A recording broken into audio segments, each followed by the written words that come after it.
Mission চলে, অর্থাৎ আমরা নিজের উপরে নিজে খাড়া হওয়ার স্বাবলম্বী হওয়ার জন্য এই প্রোগ্রামগুলো চলে। আমরা কোনো কাজে ছোট মনে করতাম না। আজকে বদরুল হক যে কথাগুলা তোমাদের সামনে উপস্থাপন করবেন, সেই কথাগুলো মনোযোগ দিয়ে তোমরা সবাই শুনো। একটা পদ্ধতি যেটা আমি শিখছি, আমি পড়াশোনা করছি, ক্লাস 9 পর্যন্ত পড়ছি, পরে আমি একজন মেকানিক হয়েছি, ঠিক আছে। তো প্রথমত হইল যে বাইক যে আবিষ্কার করছে তার নামটা কি আমরা জানার দরকার কিনা, যে বাইকটা যে আবিষ্কার করছে তার নাম জানার দরকার। কারণ আমেরিকার মানুষ কার বেজ, ঠিক আছে, আমেরিকার মানুষ তার বাইকটা আবিষ্কার করছে। তো বাইক সম্বন্ধে, বাইকও আমরা জানি সাধারণত দুইটা চাকা থাকে, আর বাইকটা চলে কিরকম আমরা কারোর সম্বন্ধে জ্ঞান আছে কি। কলম খালি থাকলে কলমে হাতে, বাইকের যদি পেট্রোল থাকে বাইকের লোকে দেখো পেট্রোল ট্যাঙ্কি থেকে ডেলিভারি হয় কার্বোরেটর, আর BS6 মডেল হইলে হইব ইঞ্জেক্টরের মাধ্যমে পেট্রোলটা ফ্লাশ করা, হাওয়ার মাধ্যমে দেওয়া একটু একটু করে, ওটা গিয়ে হেডও পড়ে।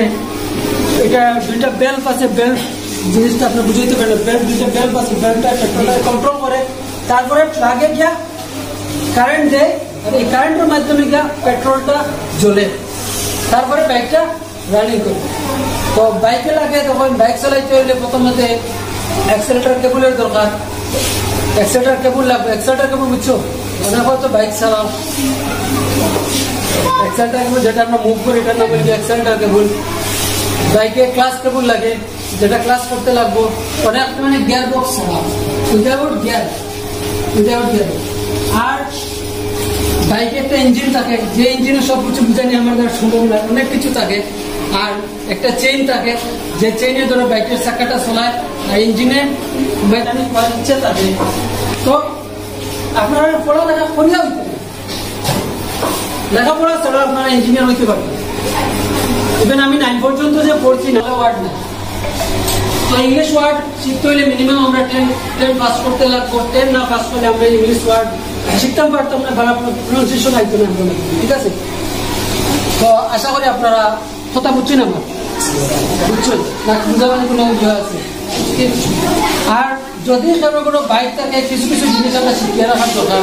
যদি আমরা কাছে একটা বাইক থাকে, ধরুন এখানে আমার একটা বাইক, হ্যাঁ, তো বাইকটা বাই চান্স স্টার্ট হলো, তো সামরিক কাজ সাধারণত আমরা বাইকটা স্টার্ট হল না, আমরা কিন্তু আমাদের পদ্ধতি আছে যে প্লাগের ভিতরে একটা দেখবা মাটি থাকে, সিনা মাটিতে চাকা বা চাকা কোনো মাটিতে বাড়ি দিয়ে ভাঙি দিলে আবার প্লাগটা লাগাই দিলে স্টার্ট হয়ে যাবে। ক্লাস কেবল যদি ছিঁড়ে যায় কেস, আমরা বাইক চালাইতে হইলে ওনাদের বাইক চালাই ক্লাস আছে না, ক্লাস আছে, ক্লাস যদি কেবলটা ছিঁড়ে যায় কেস, আমরা বিপদতা করতাম।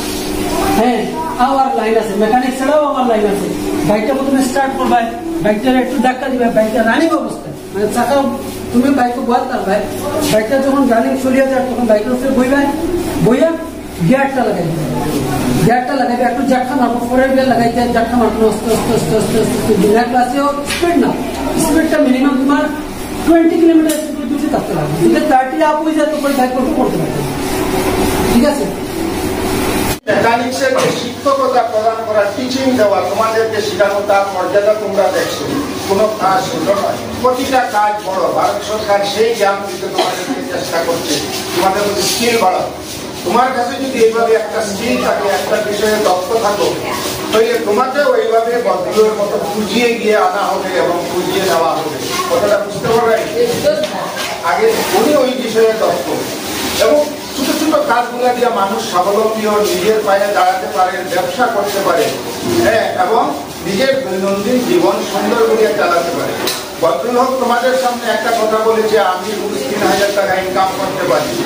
কথাটা বুঝছো নি? তাহলে কাজের গুরুত্বটা কোন জায়গায়? তোমার হস্তশিল্প, হস্ত কারিগরি, হস্তে কর্মের মূল্য বর্তমান জগতে এত বেশি।